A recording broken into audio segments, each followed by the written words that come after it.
Today I'll be showing you how to replace your BMW's valve cover and gasket to stop oil and vacuum leaks to get you back on the road so you don't have to pay a mechanic thousands of dollars. So this here underneath all the engine covers is your BMW's valve cover. And over time, the front and side of the seal starts to leak oil, which could lead to thousands of dollars of damage if you accidentally run your BMW low on oil and don't notice. And so as you can see right here along the side, we have oil burnt onto the metal. You can see that you have this brown and black discoloration right above the O2 sensor. And then here up top next to the Valvetronic gasket and next to the ignition coils, we see even more oil residue, letting us know that this valve cover is leaking. And on this specific valve cover, the CCV or the crankcase ventilation system is actually built into the valve cover. And my factory CCV is actually defective, which is the main reason why I'm actually replacing the entire valve cover. And now the CCV on these BMW valve covers is actually pretty well built onto there, so you can't just pop it off without running the risk of actually damaging the valve cover itself. And so I'm not going to take any chances. I'm just going to replace the entire thing and make sure I don't have to worry about this again in the future. And so the first thing we did right off the bat is we disconnected the negative terminal from the battery to avoid short circuiting any of the electrical components. From here I went ahead and removed the cabin air filter, all the cowling, the engine covers, and anything that could obstruct the valve cover itself. And now with all of our covers removed, we can actually start to loosen all of our E10 bolts that are holding the valve cover down. But to get access to all of the E10 bolts, we're actually going to need to disconnect our fuel injector harness and move it out of the way completely. And now we're going to have two electrical connectors next to the oil filter housing. And let's just go ahead and disconnect those. So we're going to depress the little silver retention clip here and then just wiggle it off of the actual housing itself. It's our fuel injector harness will simply pull up off of the injectors, and it's held on there pretty tight, so you're gonna have to grab both ends of the harness and apply firm but careful pressure while you pull up. Perfect, and just like that, it'll pull up from our fuel injectors and we can place it off to the side. And now you guys can see with our fuel injector harnesses moved, we have access to all of those bolts down here. And another simple thing we can move out of the way is our eccentric shaft electrical connector. So let's go ahead and disconnect that. And now this actually has a gasket that's pressed into the valve cover that protects the sensor from oil leaks. So if you have oil inside of here, it's a telltale sign that you actually have a valve cover leak or that this gasket needs to be replaced. And now something we're going to do before we start loosening any of the bolts to the valve cover is actually prep our work area by disconnecting and removing anything electrical or anything that could get in the way of this job. And so what I'm going to do here is actually number my ignition coils. I've been meaning to do this for the longest time, and this just helps troubleshooting along the way. So we'll just mark this with a 1, we'll mark this one with a 2, and so on and so forth with all of our coils so everything stays organized throughout this job. And now something else that will obstruct the valve cover that we're going to remove before loosening all the bolts is our strut V-brace here. So this will be an E14 socket that you'll need to remove the screw. And now that we removed one of the connecting points, the other one is up here on top of the cowl. And you'll just need a pry bar or a large flathead screwdriver to remove the little cover here. But underneath is going to be an E18 bolt, and you'll just need to get that socket and then start to loosen this off. And we don't need to remove the entire screw. We're only going to loosen it because it actually holds our driver's side V-brace as well. So once we loosen it, we should be able to just grab the passenger side brace blocking the valve cover, wiggle it out of place, and now we have all of this extra room that we can work with. And now there's a large crankcase hose on the very back of the valve cover, and it's very common for this to break. So in all honesty, if you're doing a valve cover job, just snap it off and replace it anyways. This hose has 140,000 miles on it, and it's turned extremely brittle over time. So one way to just get rid of future vacuum leaks is to snap it off and replace it. So honestly, I just broke it at the end, and then the other end of it connects to the bottom of the intake manifold. So I'll use a pry bar or a pick tool to disconnect it from the bottom, but yeah, I'm just gonna end up replacing it anyways. Perfect, now we'll go ahead and disconnect our Valvetronic motor. So simply press down on the two retention clips on the side. And now there's going to be 4 bolts in total pertaining to the Valvetronic motor. You're gonna have 2 for the gasket and then 2 for the motor itself. You do not need to remove any of the gasket screws on the outside, only the small inside ones. And for that, we're going to use an E8 socket with a skinny extension, and that'll fit perfectly to remove our Valvetronics motor. We do not need to touch these two outer T30 screws. And I highly recommend you guys get an extendable magnet just like this one and place it up to the screw as you're loosening it, because it is very common to end up accidentally dropping this thing.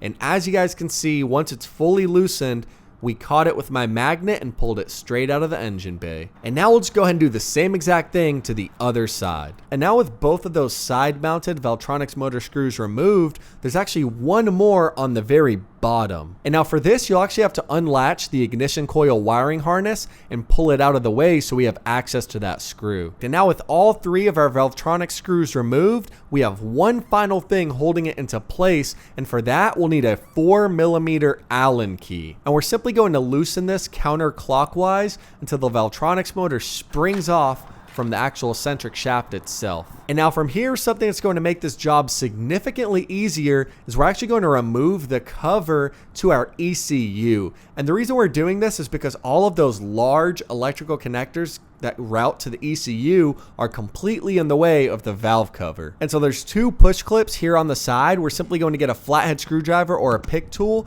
and then we'll pop the black clips to the outsides, and that'll loosen up this part of the cover. And now from here, as you guys can see, there's a lock and unlock button. We're simply going to grab the black sliding tab and then push it to the unlock positions. And then we're going to have one more of these retention tabs here on the outside, and then we can pull off this entire cover, and now we can move the electrical harnesses freely and actually move them out of the way. And the final thing we actually need to remove before we can start pulling off the bolts and the valve cover are these electrical grounds. You're going to have an 8mm nut that's going to hold the ground into place, and you're going to have one here on the front and then one here on the rear. But now with both of those grounds loosened, we can start to remove all of our valve cover bolts. And now I like to start here at the very top and then just work my way down along the front side. And then I like to come up top and remove the ones by the fuel rail because they're the easiest. And now once we get to the bottom bolts, we're actually going to have to loosen and move our expansion tank out of the way. And this is going to give us a lot of extra room once it comes time to pull off the valve cover. And now something to note, all of these valve cover bolts are actually fitted into the valve cover assembly itself, so they won't actually pull off. But two of these bolts will come completely off and need to be transferred over to the new valve cover. The new one will not have them in place. And now there's three very important bolts that you actually need to remove before we can pull off the valve cover. These grounding pins here are actually valve cover bolts as well. So you actually need a 10mm deep socket, and then we'll have one bolt here in the middle where the Valvetronics motor sat that we also need to loosen with that same 10mm deep socket. And guys, something that's going to make this job an absolute pain is these little silver ignition coil sleeves. You want to remove these before you start to pull off the valve cover. Grab a metal pick tool or something of the kind and try to get these out as best as you can, because I'm telling you right now, they will make this entire job very difficult once you actually start pulling the valve cover off and trying to wiggle it out of the engine. Perfect. And now with all of our bolts loosened, we want to do one final check. Make sure all of the grounding cables are disconnected. There's no coils in place. Give everything one last look over, because now it's time to actually grab our metal pry tools and start to lift the valve cover off of the engine. And now you want to be extremely careful during this portion. Again, if you even have one single bolt that's threaded on in some miscellaneous location, it could lead to thousands of dollars of damage if you start prying up against it. So make sure everything is completely loosened, and then from there, we'll start to pry up on the valve cover. And it will give you some resistance because this one's been on for over 100,000 miles, but I'd check everything over and it's completely loosened. And now you want to pry up from all different angles, from the side, from the top, all locations. And just like that, you guys can see our valve cover is completely lifted off of our engine block. And now from here, every inch matters. Removing the valve cover can be an extremely frustrating experience. You want to make sure all of our electrical harnesses are completely lifted and moved over to the passenger side, you want to be sure your expansion tank is loose and out of the way, and you pull it up towards the front of the engine. And then from there, you really just have to wiggle it and play around with it, give it some force, and find what fits best, because removing it can be a frustrating experience. And now I actually left the ignition coil sleeves in place just to show you the issue that you will have if you don't remove them. Since they stand up about 2 inches tall, it removes any slack that you could have to easily remove the valve cover. So now what you'll have to do is actually reach your hand into the engine and pull them all out of place. And now once you get to the very back cylinder, this is extremely difficult because your arm can't really fit all the way back there. But since I was able to remove all the sleeves, I simply am just going to wiggle this thing back and forth. Again, it's extremely frustrating, but we're going to keep persevering through it. And there we go. I'm finally able to remove it out of the engine. And now this is the defective part on my valve cover that's leading to some idle issues, is the CCV. And you can see again, it's not really meant to be removed and replaced separately from the valve cover, because chances are the plastic will be brittle and you'll end up cracking something along the way. And judging by the condition of these old gaskets, they look like they've been replaced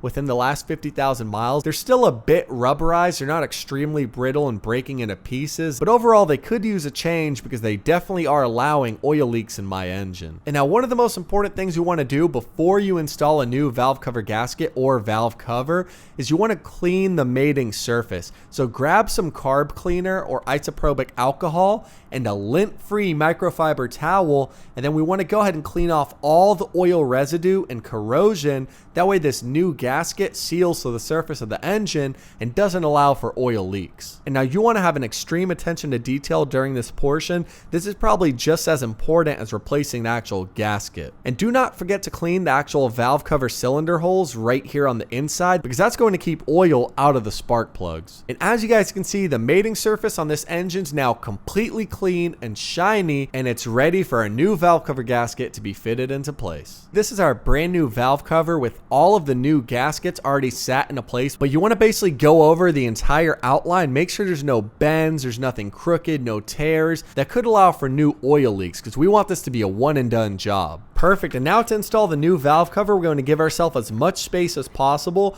So again, pull all of our wiring harnesses back to the passenger side. And now from here, it's just a matter of taking your time and really trying to wiggle this thing onto place nice and flush. And now something you want to be extremely careful of when we're installing this new valve cover is make sure that the valve cover gasket does not fall off. So make sure you have your hand underneath and you're feeling around and ensuring that the new gasket is still seated to the cover and hasn't came off or bent or turned crooked anywhere. Perfect, guys. And just like that, I'm able to see everything nice and flush. Now I'm going to give everything a once over to make sure that's ready to start tightening down. And now from here, you want to go in a star pattern. That way we apply even force all throughout the valve cover. So I actually like to start here at the top because it's the easiest. We'll come up to where the fuel injectors are and just keep going in a star pattern, because again, this will help our new valve cover gasket seat into place and avoid oil leaks. And now with all of our E10 bolts screwed on, just simply replug and reconnect everything else that we removed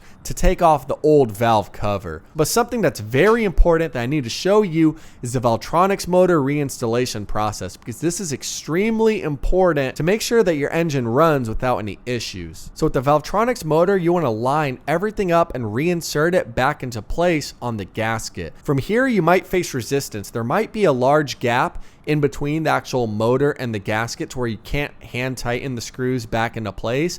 This is completely normal. Simply go ahead and grab your 4mm Allen key, and then we'll start to hand tighten this clockwise. And what that's going to do is turn the internal screw, and it's going to start to latch everything into place and make it all flush so you can reinsert those screws. And as soon as you feel any resistance with that 4mm Allen key, immediately stop. And now from here, you want to hand tighten first. So you'll hand tighten down the one on the right, you'll hand tighten down the one on the left, and then you'll go for the bottom one last. Now with our Valvetronic motor sat into place, we can grab that large electrical connector and actually plug it right back in. And now it seems like we're all done here, but we're actually not. Remember that CCV hose at the back of the engine that we broke off?